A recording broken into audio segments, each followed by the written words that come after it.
You're listening to Let's Talk Mental Health, real conversations the system doesn't have. Around here, we tell the truth about mental health, trauma, addiction, recovery, relationships, and what it feels like to hold your life together when your nervous system is screaming for help. I'm Jamie. I am a mom in recovery, mental health advocate, TikTok creator, YouTube creator, and I have been on both sides of this conversation, trying to survive the system and trying to heal from the damage it didn't see. Before we get into today's episode, I want to be really clear about what this show is and what it isn't. This podcast is based on lived experience, psychological insight, and real conversations, not formal treatment. I am not your therapist. I am not here to diagnose you, promise a quick fix, or tell you what you should be doing with your mental health. Okay? Tell you a little bit about me. I have a bachelor's degree in psychology, master's degree in substance abuse and addiction counseling, and I used to be a licensed addiction counselor in the state of Arizona. I am no longer licensed. This is why everything here is for discussion, education, and awareness reasons. I am no longer a licensed therapist, but even if I was a licensed therapist, I couldn't be your therapist because I'm just some rando on the internet. All right. So nothing you hear in this episode is a substitute for professional care, medical advice, or crisis support. It's education, reflection, and story. It's meant to give you language and validation, not to replace therapy, medication, or any support you're already getting or might need. If you're in crisis, feeling unsafe, or thinking about harming yourself or someone else, please treat that as real and urgent. In the United States, you can call or text 988 for the Suicide and Crisis Safety Line. Or you can also contact your local emergency services. If you're listening from somewhere else in the world, please reach out to a crisis line, hospital, or trusted professional in your area.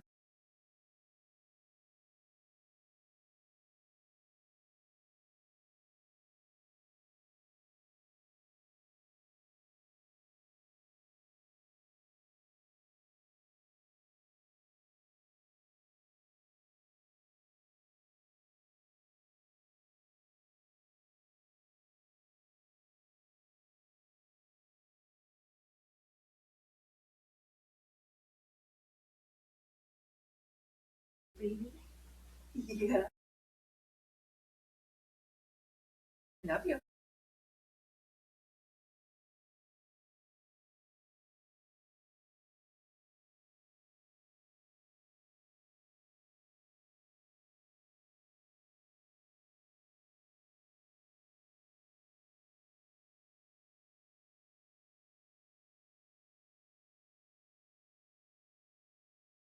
If you're listening from somewhere else, please reach out to a crisis line, hospital, or trusted professional in your area. You deserve support that is about you in real time, not just a podcast episode. Take what lands, leave what doesn't, and listen in a way that feels as safe as possible for where you're at today. You're allowed to pause, come back later, or skip an episode if it's too much.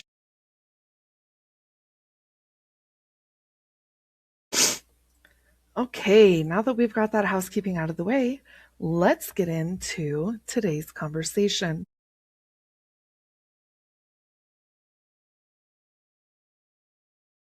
From the outside, you look like you're doing well.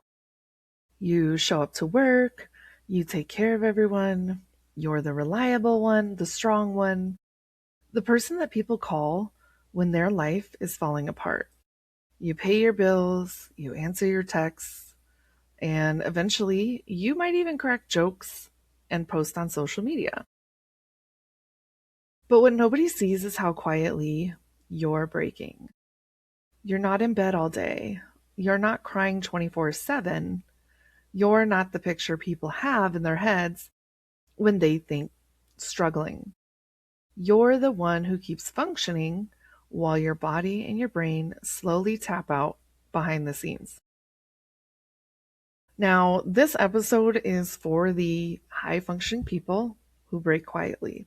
And if that is you, welcome, because that is me too.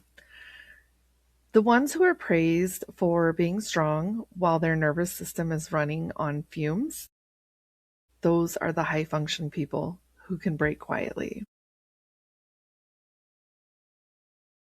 This is Let's Talk Mental Health, real conversations the system doesn't have. And today we're going to talk about what breaking quietly really looks like, why it happens, and what it means to start listening to yourself before everything collapses.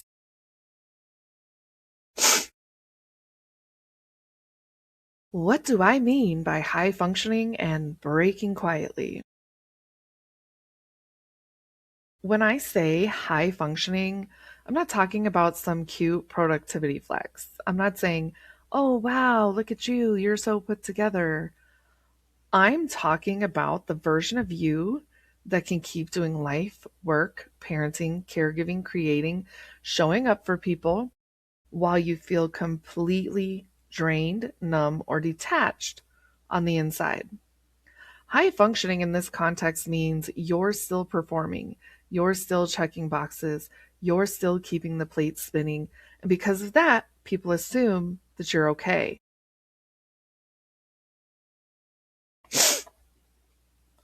Breaking quietly isn't always about a dramatic rock bottom. It doesn't always look like losing your job, dropping out of school, or simply disappearing from your life. A lot of the time, it can actually look like some of the following.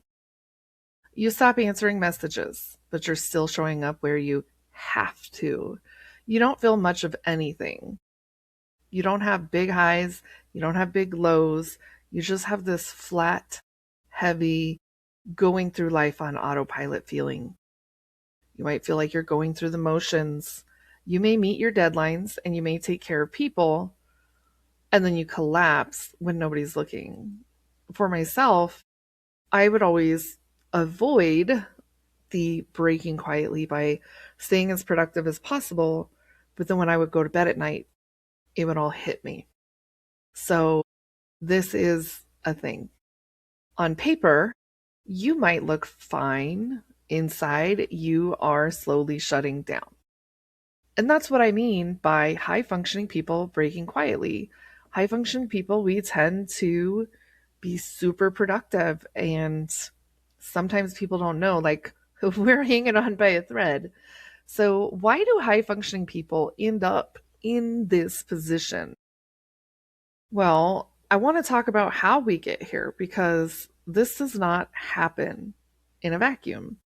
Most high functioning people didn't wake up one day and decide, I want to be the strong one who never needs help. You were trained into that role by your experiences, your environment, and honestly, by systems that benefit from you not falling apart. And let's be honest, trauma has taught you that rest is unsafe. For a lot of us, trauma has taught us that rest is dangerous. Maybe you grew up in a home where things only felt okay when you were useful, or when you were helping, caretaking, fixing, or just staying out of the way. Maybe you were in the military, or in a caregiving role, or in a relationship where you were constantly on alert. Your nervous system learned, if I slow down, if I need something, if I show that I'm not okay, something bad might happen. And there's the conflict, there's neglect, there's punishment, there's shame, there's guilt, whatever may have come with that, wherever we learned these things, right? Because we were conditioned at some point in our lives into functioning at a high level while also managing maybe chaos, drama, abuse, whatever behind the scenes. And some of us have done that since we were children. Not me, but since I was a young adult, that's where it's been. So now, as an adult, high functioning becomes a survival strategy, and it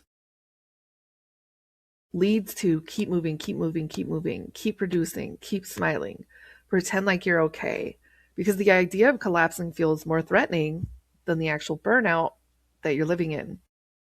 And let's be honest, systems reward your burnout. When you add in these systems that we live in, workplaces, education, and even parts of the mental health system, those systems love a high functioning struggler. You're the employee that they can count on, the parent who always steps up, the friend who's always there, and you're the one who gets things done. You get praise, promotions. You're so strong. I don't know how you do it.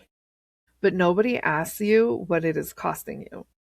And sometimes, even in therapy or support spaces, if you're coherent and articulate and you show up on time, people might assume that you're managing well. They see your functioning and not necessarily your exhaustion. Emotional abuse and self-erasure may be something that come naturally to you. If you have been in emotionally abusive or manipulative dynamics, whether it's family, friends, romantic relationships, you might have learned that being easy, being low maintenance, being the helper kept the peace. You may start scanning everyone else's mood and ignoring your own. You become the fixer, the one who smooths things over, the one who doesn't make it about you. Being needed and being used start to feel like the same thing as being loved. So even when you're breaking, your instinct is to push it down, keep showing up, because somewhere inside of you, you're terrified that if you stop being useful, you might end up abandoned. And if you've struggled with addiction, you may recognize this pattern too. Because in active addiction, a lot of people get high functioning, just enough to fly under the radar, keep the job, keep the relationship, and avoid questions. And I can say this because I have done this. When I was in active addiction, my mom was asking me all the time if I was in active addiction. My mom was asking me all the time if I was using. I said no, but I was high functioning. I was going to work every day. I wasn't calling out. I was actually taking better care of my children for a time. We learn to mask. And even if you haven't been addicted to something, right? Oftentimes we have learned to mask these things. In recovery, there's pressure to be the success story. You're doing so great. You should be so proud. You're such an inspiration. And I can say that in early recovery, I just wanted everybody to believe that. It didn't have to be true. I just needed them to believe that. But I still was hitting emotional walls. And when you hit emotional walls in recovery, the loneliness, the shame, the identity crisis, you don't always feel like you're allowed to say, hey, I'm not okay, actually. You tend to keep functioning at a high level because you want to avoid disappointing people, even when you're emotionally crashing. I get this way still sometimes, even though I'm sober. And then you have things like the creator space and the creator culture and public performance, where maybe the persona we are giving people is not the same persona we actually feel or experience. And if you're a creator or you're online a lot, this can feel even louder. Or it might be normal because you're used to putting on a performance, right? But in the creator space, your identity and your income, and maybe even your community, is tied to showing up publicly. It can feel like you can't fall apart because you might lose everything. And especially over in like the TikTok space, right? You miss one day of going live or you get out of your routine, whatever that is, you may spend days recovering back in the algorithm. And it's almost like you can't fall apart without losing everything. So you curate this version of you that's doing fine, and you're doing fine enough to keep people comfortable. And you keep posting, you keep going live, you keep creating because you're scared of what happens if you stop. And that goes back to the algorithm thing. Are you going to take a hit in your income? And to be honest, I think that we treat high functioning people like it's a flex. Like, oh, that's so awesome. I can't believe you do so much. Instead of recognizing it for what it is, because we've all become accustomed to masking these things. High functioning isn't really a flex because it's actually more than likely a trauma response, but it's wrapped up in praise. And I think that's what makes it so confusing for us. Now, let's talk about what breaking quietly can look like in real life. And I want to ground this in what it actually might look like because a lot of high functioning people tend to gaslight themselves. They think it's not that bad. Other people have it worse. I'm still getting things done. And let's talk about some of the signs that quiet breaking might be hiding under when someone says I'm fine, right? You're going to have the nervous system signs, which is the body usually knows before the brain catches up. And breaking quietly can sometimes look like constant tension. Think tension headaches, stiff muscles, clenched jaw, tight shoulders, migraines, maybe even stomach issues. I get really, really bad stomach issues if my anxiety or my nervousness gets really bad. You might feel like you're vibrating on the inside, but flat on the outside. Maybe you're living on caffeine, nicotine, sugar, or constant stimulation just to function. And I am so guilty of that one when I get this way.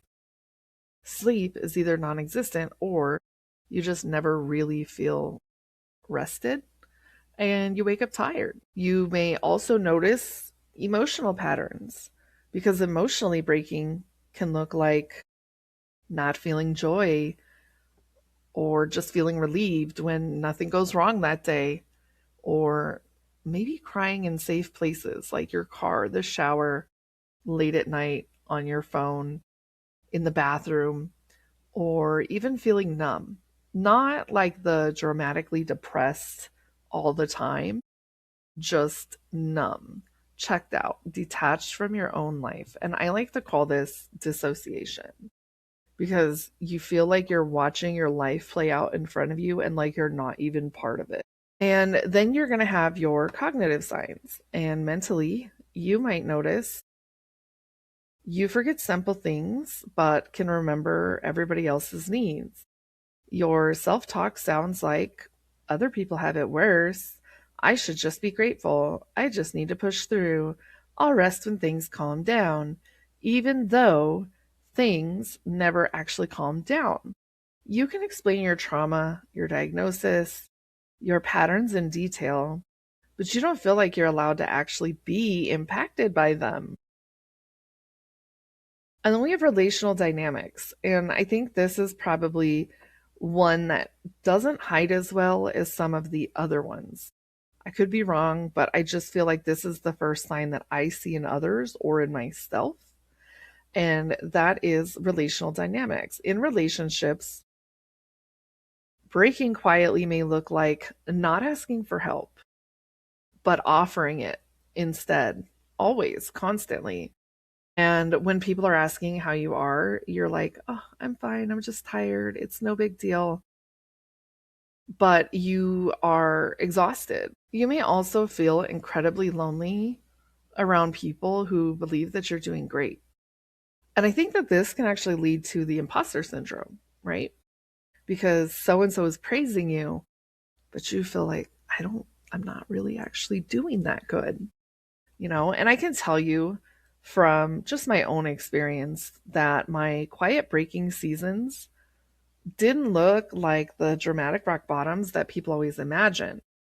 They looked like me hitting deadlines, showing up for my roles, maybe working doubles, maybe laughing, finding humor, maybe even being creative, but privately realizing that I hadn't checked in with myself in weeks. And my body was screaming, and my mouth was still saying, I'm good, I'm just busy.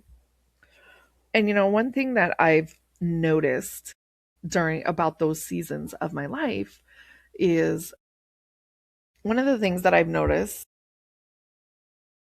One of the things that I've noticed about those seasons of my life is that oftentimes if I took time off from work, I would get sick. So I would go on vacation, I would get sick. And I'm in a place where that doesn't really happen anymore because I actually know how to do self care. But I also have support who will be like, Jamie, I think you need to take a day. Jamie, I think you need to take a day. And I think this can lead to why the system doesn't catch this, right? Why doesn't it? Why do so many high functioning, quietly breaking people slip through the cracks until it becomes a full blown crisis? And a big part of it is that our systems are built to respond to visible impairment, not invisible overwhelm. If you're still working, still parenting, still managing, you often don't register as someone who needs urgent support. You might even get told that you're coping really well. Short appointments, overloaded providers, long wait lists. Most systems don't even have the time or capacity to sit with, you look okay, but you're not. And culturally, we also love extremes. Either you're fine or you're in crisis. There's not a lot of language or support for those who fall in the middle, the person who's functioning but maybe falling apart at the same time. And then there's the stigma of being the strong one who admits that they're not okay. If you're the helper, the caregiver, the leader, the creator, the person in recovery, people are used to leaning on you. And admitting that you're not okay feels like you're letting everyone down. It feels like you're disappointing people. The system is not built to track quiet breaking. It's built to respond when you can't function, not when you're functioning at the cost of yourself. What does support actually look like for high functioning people? I'm not going to just sit here and tell you, oh, just quit your job, move to the woods, meditate. Most of us don't have that option. So we need to be realistic and grounded and try to find ways that start honoring the fact that you're breaking before it turns into a full-blown collapse for you.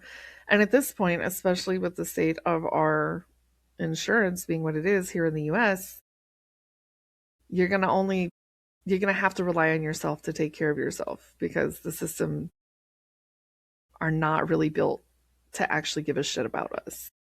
And that's just the reality. So we have to do the best we can to try to prevent falling into full-blown collapse. And sometimes we still can't, right? Not everybody's equipped. Not everyone has the tools. Not everyone has time to sit down and just balance. So the first step is going to be just telling the truth. You don't have to do a full trauma dump, but I know I look like I'm okay, but I'm really not. Maybe when someone asks you, are you okay? Actually telling that truth. That might be something you're willing to disclose to a friend or a partner or an AA sponsor if you have one, a therapist, or even writing in a journal if that's all you have. But say it out loud. Say it out loud for yourself because saying it out loud interrupts the performance script that you have created as a habit to respond. I'm fine. Okay. And it also creates a little space for you to be seen. And we can try to move from crisis only care to ongoing support. But again, I mean, this situation is so variable for so many of us. And, one of my biggest goals in talking about these things is just trying to help people find more tools that are easily accessible, that they can implement with a little bit of support that they might have. If you can, shifting from I only reach out when I'm in crisis to I have some kind of ongoing support can make a huge difference. And I'm going to tell you that there are times we have support we don't even know we have. And I recently found this for myself. Like I always know I have my husband and my family, but I was going through something with a not friend anymore. And a lot of my colleagues were like, no, we got you. Like, it's okay. Let it all out. And they gave me a safe place to really vent everything that had happened in this situation. And I got all done and realized, oh my God, this is support I didn't even know that I had. Now, there may be other ways, other places this might look like for you. And that might possibly be things like therapy or maybe clergy at your church, a priest, but it could also be a peer group. In my case, it was a peer group. I mean, they were my colleagues, but they were also a peer group. It could be a recovery space. It could be an online community that actually feels safe. And maybe even having regular check ins with someone who sees the real you. I have a friend who, if she doesn't hear from me for a few days, she'll text me and go, "Wellness check." And sometimes I try to remember to do the same for her so that we're reciprocating that. But sometimes those little things can be the difference, especially when maybe you don't have access to mental health care. At the end of the day, the point is to have somewhere that you don't have to be the strong one all the time, where you can be the vulnerable one. You can also do things like taking micro rest instead of the mythical burnout leave, right? Remember how I was saying earlier how I would go on vacation and I would get sick every time? There are ways to actually have that not happen, right? A lot of us, a lot of us are waiting for this magical future season where life calms down. And when it calms down, we'll finally rest. But for most high functioning people, that season is never going to come. Okay. Never going to happen. You have to just take rest when your body tells you you need it. You have to work with what's real. And we're going to talk a little bit about micro rest and what that might look like. Okay. And you're like, Jamie, micro rest, that sounds really weird. Yeah. Okay. But it can make the difference. All right. So 5 minutes where you step away from your phone and just breathe, that's micro rest. Saying no to one extra task you would normally take on, that is micro rest. Letting yourself do something unproductive without calling yourself lazy, that is micro rest. For me, it is a great example right now. I'm trying to film this and I keep yawning and it's driving me crazy, but I'm not really tired. I don't know why, but every time I go to record these, I start yawning. So sometimes I'll just lay down on my couch for 5 minutes and it'll lead to a 2 hour nap. And sometimes I'll lay down for a few minutes and I don't sleep at all, but I do feel rested and I'm able to get back up and go to work. And I think brain breaks are important. And to be honest, I wish more employers would offer brain breaks, especially for people who have to sit behind a computer all day. Sometimes your brain and your eyes need a break from the screen. Now, I want to be mindful of the fact that none of these things I'm suggesting are cures, okay? I cannot suggest that they are a cure, and I would never do that. But they can be ways of telling your body you're allowed to exist, not just be productive. And the next kind of point we're going to talk about is one that I think we might all struggle with, especially if we are in corporate spaces, and that is challenging the belief that you're only valuable when you're useful, because we both know that's not true, right? But this one is deep, and it's not something that can easily be changed. It's not going to change overnight, but it matters, and it's really important that we talk about it. Start noticing where you learn the idea that you only deserve love or safety when you're useful. Was it family? Was it school? Was it military? Was it religious upbringing? Was it hustle culture? Creator culture? Is it corporate culture? Like where are we getting this idea from? And then I want you to gently ask yourself, what if my worth doesn't disappear when I'm not performing? And even if you don't fully believe it, or at least believe it yet, staying curious about that question is a form of resistance. If you're a helper, a creator, a healer, somebody who maybe is the family glue, right? You need to have one space where you're just you, where you just feel human. And if you're the therapist, the sponsor, the mentor, the content creator, the emotional support friend, any of those qualify, okay? You need at least a space where you are not that particular role. A place where you don't have to give advice, hold space, or be on or performing. You, first and foremost, are human. Everything else, every role comes after that. Now, how many of you recognize yourself in this episode? I'm curious. I would love to hear your thoughts. Now, if you did feel like you recognize parts of yourself in this episode, or you know someone who might relate to these things, I want you to hear this and I want you to share this with them. Okay? The fact that you're still functioning does not mean that you're overreacting. The fact that you're still functioning does not mean you're overreacting. It does not mean you're fine. It means you've been carrying too much for too long, and your nervous system is not designed to do that by yourself. Breaking quietly is still breaking.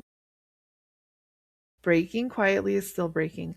You don't have to wait until you have a full-blown crisis or a full-blown collapse to deserve support. You can get that support without having to spiral. You don't have to wait until your life falls apart, or at least falls apart on paper, whatever the case may be. Okay? You don't have to wait until your life falls apart for your pain to count. And my hope in all this is that this discussion today gave you ideas or an understanding for maybe what you've been feeling but couldn't quite articulate. Maybe it gives you a sentence that you can take into your journal or into a conversation or just into reflective thinking, therapy, whatever it is, okay? But I want you to remember it is okay to say this. And if you relate to this, I want you to say this. I look okay, but I'm not okay. That matters. I matter. I matter enough to recognize it. If this episode landed for you, share it with somebody out there in your life who looks like they might be high functioning and you know they're exhausted. Those are usually the people that nobody checks on. And if you want more real conversations the system doesn't have, you can follow or subscribe to Let's Talk Mental Health so you don't miss the next episode. Please take care of your nervous system today in one tiny, honest way, even if it's just admitting to yourself that you're tired. You deserve that much truth. Thank you guys, and until next time.